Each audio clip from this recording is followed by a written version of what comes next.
யாமருக்க பயமே. இப்போ நம்ம எங்கே வந்திருக்கோம்னு பார்த்தீங்கன்னா திருச்செந்தூர் வந்திருக்கோம். அப்படியே நம்ம கோயிலுக்குள்ளே வந்தாச்சு. துண்டுக்கை விநாயகரையும் பார்த்தோம். யாமருக்க பயமே. இப்போ நம்ம எங்கே வந்திருக்கோம் பார்த்தீங்கன்னா திருச்செந்தூர் வந்திருக்கோம். சாமியை பார்த்துட்டு வெளியே வந்துட்டோம். இப்போ அடுத்தது பார்த்தீங்கன்னா வள்ளி குகைக்கு போகிறோம். அப்படியே போகலாம், உள்ளே போகலாம். அப்படியே மெதுவாக உள்ளே போகலாம்.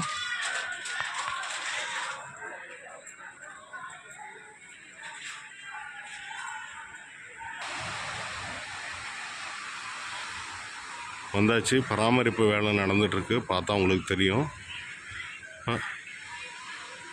நம்ம அடுத்து பார்த்தலாம்.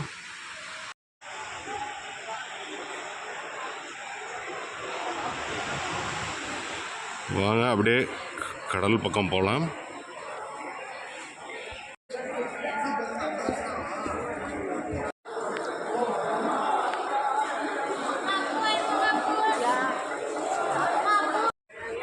வள்ளி குகையை பார்த்துட்டு வந்தாச்சு. இப்போ நம்ம அடுத்தது கடலுக்கு போகலான்னு பார்த்தா கொஞ்சம் வெளிச்சம் இல்லை.